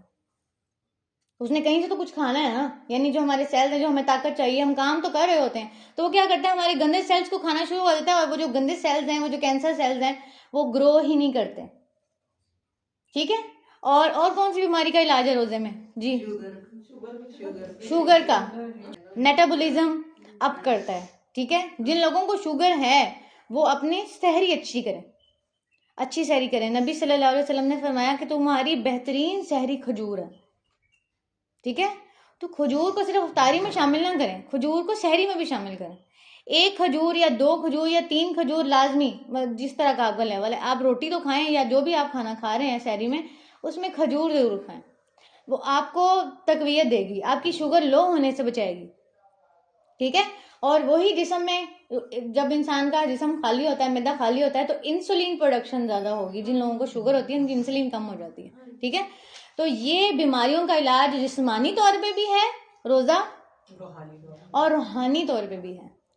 تو صرف روزے کو، وہ کہتے ہیں نا، ہم نے شروع میں بات کی تھی انما الاعمال بالنیات، تو آپ نے اللہ تعالیٰ سے کیا نیت کرنی ہے؟ اللہ تعالیٰ یہ روزہ میری روحانی بیماریوں اور جسمانی بیماریوں کے لیے شفا بن جائے. ٹھیک ہے، تو اللہ تعالیٰ آپ کو اس سے وہ چیز عطا کریں گے. پھر اس کے بعد آپ دیکھیں کہ اس پہ اجر کیا ہے. نبی صلی اللہ علیہ وسلم نے فرمایا جو کوئی شب قدر میں ایمان کے ساتھ اور حصول ثواب کی نیت سے عبادت میں کھڑا ہوا، اس کے تمام اگلے پچھلے گناہ بخش دیے جائیں گے. اور جس نے رمضان کے روزے ایمان کے ساتھ اور ثواب کی نیت سے رکھے، اس کے اگلے تمام گناہ معاف کر دیے جائیں گے. یعنی دن میں روزہ اور رات میں کیا کرنا ہے؟ پھر قیام. ٹھیک ہے، یہاں بات ہو رہی ہے نا، جو کوئی ایمان کے ساتھ اور حصول ثواب کی نیت سے اس کی راتوں میں عبادت کے لیے کھڑا ہوگا، اس کے گناہ معاف کر دیے جائیں گے. تو دنوں کا جو کام ہے وہ دن میں کرنا ہے، جو رات کا کام ہے وہ رات میں کرنا ہے. ٹھیک ہے، تو یہ موٹیویشن ہو گئی تراویح کے لیے، کہ جب تراویح میں کھڑا ہونا پڑے اور تھکنا پڑے اور بہت لمبی رکعت ہے، اللہ اکبر کب ہوگی. ٹھیک ہے، تو اس ٹائم پہ کیا سوچیں کہ نبی صلی اللہ علیہ وسلم نے فرمایا کہ جو ثواب کی نیت سے ایمان کے ساتھ رات میں قیام کرتا ہے، اس کے گناہ معاف کر دیے جاتے ہیں. اور اگر آپ کہیں جا کے پڑھ رہے ہیں تو اس میں یہ موٹیویشن ہوتی ہے، ہائے اتنی لمبی قرات قاری صاحب. اپنی میں کیا ہوتا ہے؟ قل اللہ احد اللہ الصمد لم یلد ولم یولد. ختم ہو یار. موٹیویٹ کریں اپنے آپ کو کہ کوئی سر سے اتار کے پھینکنی نہیں ہے. ٹھیک ہے، کس نیت کے ساتھ قیام کرنا ہے؟ کہ میرے ہی گناہ معاف ہو رہے ہیں، میرے سر سے بلائیں اتر رہی ہیں. اور آپ کو پتا نا کہ انسان کے گناہ اس کی طرف آنے والی خیر کے درمیان رکاوٹ ہوتے ہیں. اکثر ہمیں کوئی پریشانی مصیبت آ جاتی ہے، ہم کیا کہتے ہیں؟ اللہ تعالیٰ میرے گناہ معاف کر دے. اللہ میرے سے کون سا گناہ ہو گیا؟ کون سا سے مراد یہ کہ کسی گناہ کی بعض دفعہ وہ چیز بدل بن کے آ جاتی ہے. ہمارے گناہ ہماری طرف آنے والی خیر کو روک لیتے ہیں. تو جب ہم ان گناہوں کو بخشوا لیں گے، معاف کروا لیں گے، تو پھر اس کا مطلب ہے کہ خیر کا رستہ کھل گیا نا، موٹر وے کھل گئی. اب موٹر وے کھل گئی تو وہ خیر پھر آپ تک چل کے آ جائے گی. تو اپنے گناہوں کو بیچ میں سے ہٹانا ہے انشاءاللہ. ٹھیک ہے، چلیں جی. نبی صلی اللہ علیہ وسلم نے فرمایا اگر کوئی شخص جھوٹ بولنا اور دغا بازی کرنا روزہ رکھ کر بھی نہ چھوڑے تو اللہ تعالیٰ کو اس کی کوئی ضرورت نہیں کہ وہ اپنا کھانا پینا چھوڑ دے. تو جب روزہ رکھنا ہے تو اس سے ہم نے کیا کرنا ہے انشاءاللہ کہ صرف 1 نمبر نہیں حاصل کرنا، 10 کے 10 نمبر حاصل کرنے ہیں. تو اس کے لیے کیا کرنا ہے؟ اپنے مردوں کو بھی بتائیں، صرف خود نہیں. یہ آپ کے لیے نہیں ہے استقبال رمضان، صرف آپ اپنے مردوں کو، اپنے بچوں کو، چھوٹے بچوں کو بھی گائیڈ کریں کہ روزہ کا مطلب صرف کھانا پینا چھوڑنا نہیں ہے. آپ جب تجارت کریں، آپ جب دکان پہ کوئی کام کریں تو اس ٹائم پہ یہ دیکھیں کیا میں روزے کی حالت میں جھوٹ تو نہیں بول رہا. اپنے آپ کو آپ نے صرف کھانے پینے سے نہیں روکنا، اللہ کی حدوں پہ بھی روکنا ہے، جھوٹ سے روکنا ہے، دغا بازی سے روکنا ہے. اگر یہ رمضان والی تربیت ہمارے معاشرے میں آ جائے تو کیا سیٹ نہیں ہو جائے گا سب کچھ؟ کیا کرتے ہیں؟ روزہ رکھتے ہیں اور دودھ میں پانی ملاتے ہیں. روزہ رکھتے ہیں اور جھوٹ بولتے ہیں کہ یہ تو اتنے کا ہی ہے، یہ تو کپڑا اتنے کا ہی ہے باجی، اتنی تو میری خرید ہے. ٹھیک ہے، تو کیا ہے؟ روزہ گناہوں کے خلاف ایک ڈھال ہے، لیکن اس ڈھال کو استعمال کرنا پڑتا ہے، اس کو اٹھا کے آگے کرنا پڑتا ہے. ڈھال ہوتی ہے جب کوئی وار کرے تو انسان اس کے آگے اپنے آپ کو پروٹیکٹ کرے. تو جب ہم اپنے آپ کو پروٹیکٹ ہی نہ کریں اور صرف بھوکے پیاسے ہی رہیں تو وہ روزہ ہمارے لیے سوائے بھوکا پیاس کے کچھ نہیں لے کے آئے گا. جی، اور روزے کا ایک اور بھی فائدہ ہے. نبی صلی اللہ علیہ وسلم نے فرمایا اگر کوئی صاحب طاقت ہو تو اسے نکاح کر لینا چاہیے، کیونکہ نظر کو نیچی رکھنے اور شرمگاہ کو بدفعلی سے محفوظ رکھنے کا یہ ذریعہ ہے. اور کسی میں اگر نکاح کی طاقت نہ ہو تو اسے روزے رکھنے چاہیے، کیونکہ وہ اس کی شہوت کو ختم کر دیتے ہیں. یعنی اگر ایج نہیں ہوئی بچے کی لیکن شہوانی خیالات زیادہ آتے ہیں تو اس ٹائم پہ کیا کریں؟ اس ٹائم پہ اس بچے سے روزہ رکھوائیں. اگر خود ہیں آپ اس جگہ پہ تو کیا کریں؟ روزے رکھیں. ٹھیک ہے، اور اگر نکاح کی طاقت ہے، نکاح کی عمر ہے تو روزہ رکھیں. پھر نبی صلی اللہ علیہ وسلم نے فرمایا کہ جب تم رمضان کا چاند دیکھو تو روزے رکھو، اور جب شوال کا چاند دیکھو تو روزے رکھنا چھوڑ دو، اور اگر ابر آ جائے تو 30 دن کے روزے پورے کر لو. یعنی اگر بادل والا سین آ گیا ہے تو 29 پہ اکتفا نہ کرو بلکہ 30 پورے کر لو. ٹھیک ہے، اس میں ایسے ہوا تھا نبی صلی اللہ علیہ وسلم ایک بار اپنی بیویوں سے جدا رہے، آپ کے پاؤں میں موچ آ گئی تو آپ نے بالا خانے میں 29 دن قیام کیا. پھر وہاں سے اترے تو لوگوں نے عرض کیا کہ یا رسول اللہ، آپ نے تو 1 مہینے کا ایلا کیا تھا، یعنی دور رہنے کا ایک جو ہے وہ وعدہ کیا تھا. نبی صلی اللہ علیہ وسلم ناراض ہو کے 1 مہینہ کے لیے اپنی بیویوں سے دور ہو گئے تھے. اور اس کا بھی بیک گراؤنڈ ہے ایک کہ کیا وجہ ہوئی تھی، لیکن انشاءاللہ اس کو پھر کبھی ڈسکس کریں گے. جو آپ صلی اللہ علیہ وسلم نے فرمایا کہ مہینہ 29 دن کا بھی ہوتا ہے. ٹھیک ہے، تو 29 دن کی وجہ سے انہوں نے یعنی 1 مہینہ جس کو مہینہ کہتے ہیں وہ 29 دن کا بھی ہوتا ہے اور 30 دن کا بھی ہوتا ہے. ٹھیک ہے، تو 29 دن کا جب مہینہ ہوتا ہے تو 29 روزے پورے کیے جاتے ہیں. یہ چاند کے اوپر ڈیپینڈ کرتا ہے. اور اگر 29 کے بعد آپ دیکھیں کہ بادل آ گئے ہیں تو پھر 30 پہ اکتفا کیا جاتا ہے. اور یہ جو اختلاف کی بات ہے کہ کوئی کہتے ہیں 29 ہے اور 30 ہے اور یہ ہر سال سعودیہ کے ساتھ عید کر لیتے ہیں، تو دیکھیں یہ کہ ہم جن اداروں کے پابند ہیں، جنہوں نے یہ ذمہ داری لی ہوئی ہے، پھر وہ ذمہ داری ان کے اوپر ہے. ٹھیک ہے، کہ وہ کس لحاظ سے فیصلہ کرتا ہے. اس لیے جب ہم شرعی بورڈ کہتے ہیں کہ شرعی بورڈ بیٹھا ہوا ہے اور وہاں پر جو مفتی حضرات ہیں تو وہ اس حدیث کو ذہن میں رکھ کے یہ کام کرتے ہوں گے. اور اگر وہ کوئی فتویٰ دیتے ہیں کہ جی یہ روزہ پورا کر لیا جائے اور کل عید نہ کی جائے، اور بعض دفعہ ایسا ہوتا ہے کہ بعد میں چاند کی کوئی شہادت مل جاتی ہے اور اس وقت جو تھا وہ بادل آئے ہوئے تھے، پتہ نہیں لگ رہا تھا. روزے کے بارے میں تھوڑا سا دیکھ لیتے ہیں. میں نے آپ سے کہا تھا کہ میں آپ کو کچھ پریکٹیکل ٹپس دوں گی انشاءاللہ رمضان کے حوالے سے. تو آپ ایک اپنا چارٹ بنا لیں اور اس کے اوپر لکھ لیں رمضان پلانر یا رمضان کا ٹائم ٹیبل. اور اپنے ٹائم ٹیبل کو جو آپ کا مخصوص ٹائم ٹیبل ہے کہ میں نے اتنے بجے سے اتنے بجے تک سحری بنانی ہے، اتنے بجے میرے بچوں کے آنے کا ٹائم ہے، اتنے بجے میں نے کھانا بنانا ہے، اتنے بجے میں نے تراویح پڑھنے جانا ہے، یہ سارے جو مخصوص اوقات ہیں جب آپ ان کو لکھیں گے تو بیچ میں سے کچھ وقت بچ جائے گا جس میں آپ کو پتا ہوگا اس ٹائم میں کیا کر رہی ہوں، اس ٹائم میں فارغ ہوں.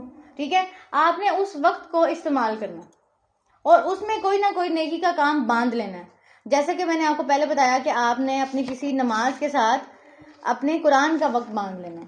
ٹھیک ہے، تو میں نے اپنا کل کچھ تھوڑا سا رف ٹائم ٹیبل اس طرح سے بنایا ہے جس میں نے اپنے کام اور اپنی کلاسز اور اپنے سونے کے اوقات اور اپنی تہجد، یعنی جب آپ صبح اٹھتے ہیں سحری میں، تو سحری میں تو اٹھنا ہی ہے کیونکہ سحری بنا کے دینی ہے، تو اس سے ذرا آدھا گھنٹہ پہلے اٹھ جائیں تاکہ تہجد بھی ہمارے، اگر غیر رمضان نہیں پڑھی جا رہی تہجد، تو کم از کم رمضان کا مہینہ تو ہمیں موقع دیا اللہ تعالیٰ نے کہ ہم اٹھ بھی رہے ہیں، تو آدھا گھنٹہ پہلے اٹھ کے ساتھ میں اپنی تہجد بھی ادا کر لیں، ٹھیک ہے؟ تو جو سحری ہے اس کے ساتھ کوشش کریں کہ تہجد کو باندھ لیں، ٹھیک ہے؟ پھر فجر کی نماز کے ساتھ اپنے صبح کے اذکار کو باندھ لیں. پھر اس کے بعد آپ اگر تھوڑی دیر آرام کرتے ہیں، یعنی اپنے گھر کے کام اور اپنے سونے کا ٹائم اور اپنے صحت کا خیال، اس کو بھی درمیان میں ضرور شامل کریں، ٹھیک ہے؟ اور اس کے علاوہ کچھ نیکیوں کے کام میں آپ کو بتا دیتی ہوں جو آپ شامل کر سکتے ہیں. جیسے کہ آپ یہ کر سکتے ہیں کہ اپنے حفظ کی کوئی صورت حفظ کر سکتے ہیں، کسی ایک صورت کو. جیسے آخر اس پارے میں 30 پارے میں چھوٹی چھوٹی صورتیں ہیں جو آپ نماز میں پڑھتے ہیں، تو سب سے پہلے تو آپ کوشش کریں گے جو آپ پڑھتے ہیں، جو آپ کو حفظ ہیں، ان کو کسی کو سنائیں، ان کی تجوید چیک کریں کہ کیا جو میں پڑھتی ہوں وہ صحیح پڑھتی ہوں. کسی کو حفظ بھی سنائیں اور کسی استاد کو اس کی تجوید بھی سنائیں. پھر اس کے علاوہ یہ ہو سکتا ہے کہ کوئی ایک نئی صورت آپ کوشش کریں حفظ کرنے کی. جیسے اگر آپ کو آخری 10 صورتیں حفظ ہیں تو اسے جو پچھلی 11ویں صورت ہے اس کو کوشش کریں کہ اچھا میں اس سال کیا کرتی ہوں، ایک اور صورت حفظ کر لیتی ہوں. اس سے کیا ہوگا، آپ کی نمازوں میں ایک اور صورت شامل ہو جائے گی، اور جب آپ نماز میں اس کو پڑھیں گے تو وہ پریکٹس ہو جائے گی، اور قرآن کا دوسرا حق بھی پورا ہو جائے گا. نمبر 1 تلاوت کرنا، نمبر 2 حفظ کرنا. تو کوئی ایک نئی صورت آپ حفظ کے لیے رکھ سکتے ہیں، ٹھیک ہے؟ پھر اس کے علاوہ یہ سوتے وقت استغفار کرنا، یعنی جب سونے لگے ہیں تو اس ٹائم پہ ہم کیا سونا تو ہے ہی، بیڈ پہ چلے گئے ہیں، لیکن کیا کریں، اگر آپ کوئی تسبیح یا انگلیوں پہ یا کاؤنٹر یا کوئی ایسی چیز آپ استغفار کرنا شروع کر دیں، اور جب آپ کو نیند آ جائے تو بس یعنی استغفار کرتے کرتے آپ سو جائیں. اس سے کیا ہوگا کہ آپ کی ایک تسبیح شامل ہو جائے گی، یعنی استغفار آپ کے بیڈ ٹائم میں شامل ہو جائے گا، بیڈ ٹائم اذکار میں. اس ٹائم پہ آپ ساتھ تلاوت لگانا چاہتے ہیں، آپ جو ہے سورۃ ملک سننا چاہتے ہیں، تو اس ٹائم پہ سورۃ ملک بھی پلے کر لیں اور اس کے ساتھ ساتھ آپ استغفار کی تسبیح شروع کر دیں، ٹھیک ہے؟ پھر اگر آپ سوشل میڈیا پر ہیں یا سوشل میڈیا کسی پلیٹ فارم کو آپ چلاتے ہیں یا آپ کے سوشل میڈیا آن لائن کوئی کلاسز ہیں، تو ان کلاسز میں کچھ حفظ کروانا شروع کر دیں، یا ان کلاسز کے اندر کوئی سیریز شروع کر دیں، کوئی ایسی چیز، کوئی ترجمہ سیریز، کوئی نماز کا ترجمہ، تجوید کے حوالے سے، حفظ کے حوالے سے اگر آپ کوئی کام کر سکتے ہیں تو اس میں کرنا شروع کر دیں. اس سے بھی آپ کو مزید ایک نئی نیکی ملے گی. اور اس سوشل میڈیا ٹائم کو اپنے روٹین کا جو ٹائم ٹیبل ہے اس کے اندر لکھنا ہے کہ میں کس ٹائم وہ پوسٹنگ کروں گی، کس ٹائم وہ کام کروں گی، کیونکہ پھر یہ ہوگا کہ آپ کی عبادات اور آپ کے دوسرے کام ڈسٹرب نہیں ہوں گے، ٹھیک ہے؟ اگر آپ اس کے لیے ٹائم ٹیبل نہیں بنائیں گے تو کیا ہوگا، نماز لیٹ ہو رہی ہوگی، آپ کہیں گے میں ذرا یہ پوسٹنگ کر لوں. اس کے لیے ایک سیپریٹ ٹائم بنائیں، ٹھیک ہے؟ لکھیں اس کو. پھر اس کے علاوہ یہ جو میں نے اپنے لیے بھی لکھا ہے، آپ بھی شروع کر سکتے ہیں اس کو. بہت عرصہ ہو گیا ہم نے ایک سنت چھوڑ دی نبی صلی اللہ علیہ وسلم کی، کیلولہ کرنا. کیلولہ نبی صلی اللہ علیہ وسلم کی سنت ہے. نبی صلی اللہ علیہ وسلم کیا فرماتے ہیں اس کے بارے میں کہ نبی صلی اللہ علیہ وسلم اپنے صحابہ کو تاکید کرتے تھے کہ کیلولہ کے لیے سویا کرو، کیونکہ شیطان کیلولہ نہیں کرتا. اور ہم کیلولہ کی سنت آج سے کئی عرصہ پہلے جب ہم چھوٹے ہوتے تھے تو ہم نے اکثر دیکھا کہ ہم بھی دوپہر کو سوتے تھے، ہمارے گھر والے بھی تھوڑی دیر سوتے تھے، دن لمبے ہوتے تھے. لیکن اب وہ سنت ایسے جا چکی ہے کہ ایسے لگتا ہے کہ شیطان کیلولہ نہیں کرتا والا حساب ہے، کہ بالکل ہم کہتے ہیں کہ یہ کام بھی ہو جائے، وہ کام بھی ہو جائے. تھوڑی دیر کا نیپ، آدھا گھنٹہ چاہے آپ کیلولہ کے لیے رکھ لیں، لیکن اس کو کیلولہ کی نیت سے کریں. اگر نیند نہیں آ رہی تو آپ اپنے دماغ کو تھوڑی دیر کے لیے ریلیکس کرنے کے لیے آنکھیں بند کر کے آدھا گھنٹہ، 15 منٹ، 20 منٹ آپ لیٹ جائیں، ٹھیک ہے؟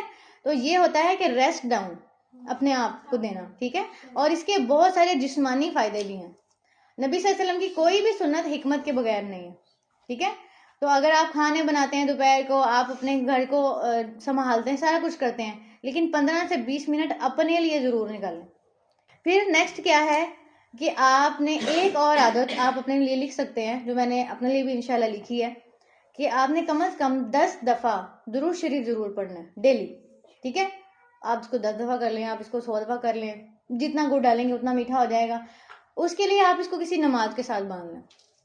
اگر آپ صرف نماز کے ٹائم پہ ہی ریسٹ آؤٹ کرتے ہیں، نماز کے ٹائم پہ ہی ایک سیپریٹ ٹائم آپ کو ملتا ہے، باقی سارا دن آپ کا مصروف ہوتا ہے، تو آپ اس کو کسی نہ کسی نماز کے ساتھ باندھ لیں کہ میں نے اس نماز کے ساتھ درود شریف کی تسبیح کرنی ہے، ٹھیک ہے؟ کم از کم 10 دفعہ، زیادہ سے زیادہ جتنی دفعہ مرضی، ٹھیک ہے؟ اور ایک اور چیز جو آپ اپنی روٹین میں شامل کر سکتے ہو اور بہت ایزی ہے شامل کرنا. کیسے؟ جب آپ سحری کرواتے ہیں، سحری کے بعد آپ فجر کی نماز پڑھتے ہیں، تھوڑی دیر لیٹ جاتے ہیں کئی بار، یا پھر دیکھیں وہ ٹائم ایسا ہوتا ہے کہ ابھی آپ نے اسکول کے لیے بچوں کو بھی بھیجنا ہے تو بچے بھی لیٹ جاتے ہیں، فجر کی نماز پڑھ کے آپ بھی لیٹ جاتے ہیں. اب آپ جب اٹھتے ہیں تو سورج تھوڑا سا طلوع ہوا ہوتا ہے، تھوڑا سا اوپر گیا ہوتا ہے، وہ ٹائم ہوتا ہے چاشت اور اشراق کے نوافل کا. ٹھیک ہے، تو جب آپ بچوں کو اسکول بھیج دیں یا آپ کے بچے رہی ہیں، آپ سو کے اٹھے ہیں، تو آپ کیا کریں، سب سے پہلے آپ 2 رکعت اشراق کے یا چاش کے جو بھی وہ ٹائم چل رہا ہے، کیونکہ اگر تھوڑا سا ارلی ٹائم ہوگا، سورج جب بہت زیادہ طلوع نہیں ہوا تو اس کو کہتے ہیں اشراق، لیکن اگر سورج تھوڑا سا اب چلا گیا ہے تو وہ چاش بن جاتی ہے. نماز ایک ہی ہے، ٹائم کے ڈفرنس کی وجہ سے اس کے 2 نام پڑ جاتے ہیں. تو آپ اس کو بھی اپنی روٹین میں شامل کر سکتے ہیں، دونوں پڑھنا چاہیں دونوں پڑھ سکتے ہیں. ٹھیک ہے، یعنی کہ اگر آپ 11 بجے چاش پڑھنا چاہیں اور جب آپ سو کے اٹھے ہیں 8 بجے تو آپ اس وقت اشراق کے نوافل پڑھنا چاہیں پڑھ سکتے ہیں. ٹھیک ہے، اب اس کا جو فائدہ ہے نا وہ بہت زیادہ ہے. اس کا فائدہ بہت زیادہ اس طرح ہے کہ نبی صلی اللہ علیہ وسلم نے فرمایا کہ انسان کے اندر 360 جوڑ ہیں. ٹھیک ہے، انسان کے جسم میں کتنے جوڑ ہیں؟ 360. سائنس جو ہمیں کہتی ہے کہ 206 ہڈیاں ہیں. ٹھیک ہے، تو ہڈیاں تو 206 ہیں، یا بڑے جب بچے ہوتے ہیں تو ان کے ٹوائز کی ہڈیاں ابھی اتنی خاص جڑی نہیں ہوتی تو 206 سے بھی اماؤنٹ زیادہ ہوتی ہے. لیکن کیا ہے کہ جوڑوں کی بات ہو رہی ہے، حدیث میں آتا ہے کہ 360 جوڑ ہیں انسان کے. اب ان 360 جوڑوں کا ایک صدقہ ہے، اور وہ کیا ہے کہ انسان نیکی کے 360 کام کرے. اب ایک دن میں اگر آپ 360 کام کر لیتے ہیں تو ویل اینڈ گڈ، اور اگر نہیں کر سکتے تو یہ 2 رکعت نفل اس کے لیے کافی ہے. یہ 2 رکعت نفل جو اشراق یا چاش کے آپ پڑھتے ہیں یہ انسان کے 360 جوڑوں کا صدقہ ہے. ٹھیک ہے، تو کرنا کیا ہے، انشاءاللہ چاش یا اشراق کے نوافل کو بھی اپنی عادت میں شامل کرنا. یہ سارے کام جب آپ پلان کریں گے، اور پلان کرنے کے لیے آپ کو کیا کرنا پڑے گا، ذرا 10-15 منٹ آدھا گھنٹہ بیٹھنا پڑے گا، بیٹھ کے اپنے دین کی روٹین لکھنی پڑے گی. اور اگر آپ کہیں کہ اس کی کیا ضرورت ہے تو اس کی ضرورت آپ کو تب پتہ چلے گی جب آپ نہیں کریں گے.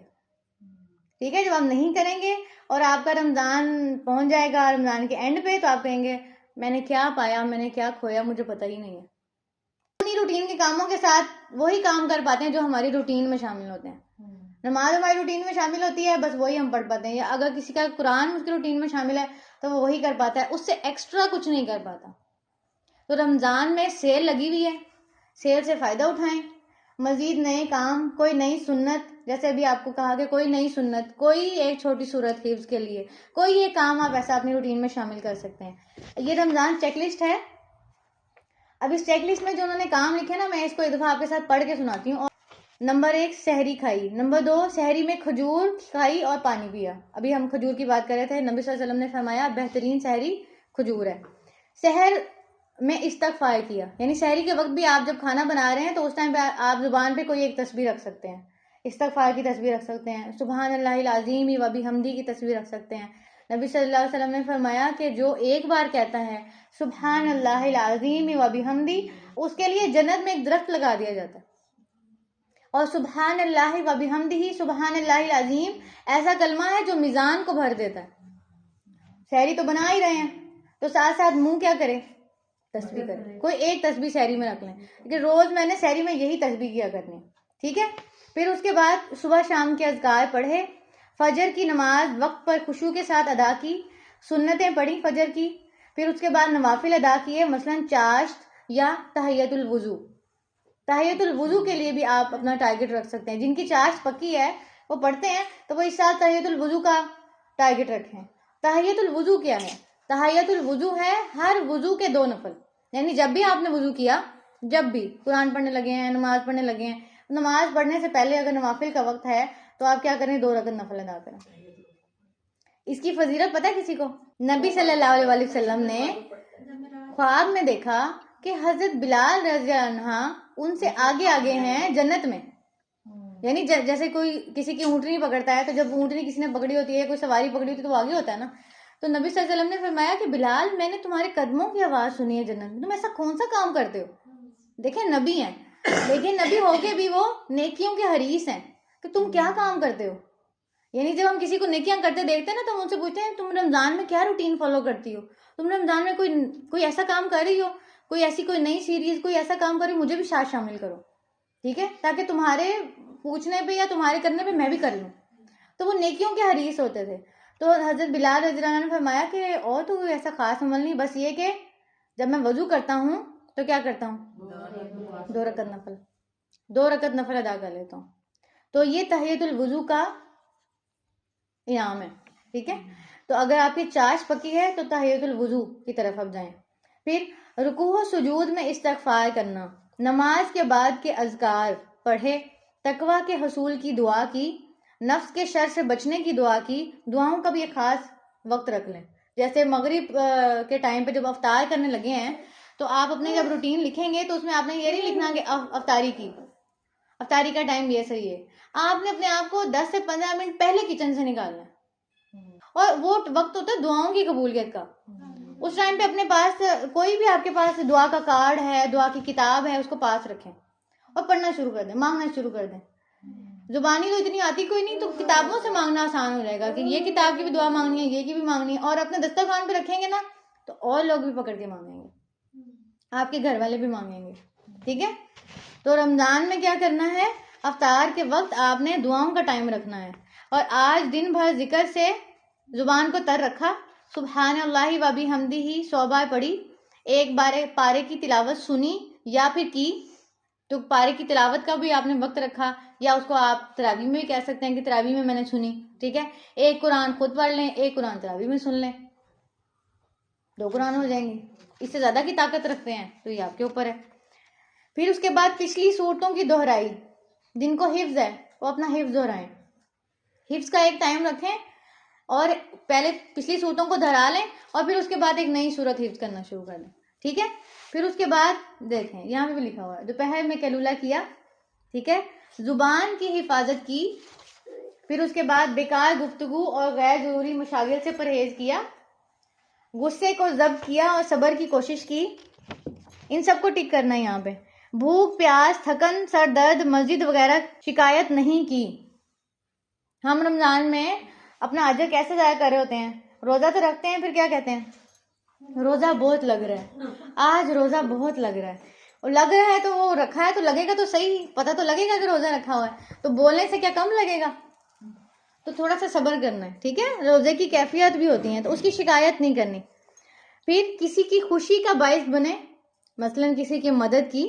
ٹھیک ہے، صدقہ کیا، یعنی کوئی کھانا یا کپڑے یا اناج یا کسی کو پانی پلا دینا، کچھ بھی صدقہ میں آتا ہے. پھر اس کے بعد کسی کو افطار کروایا، افطار میں جلدی کی.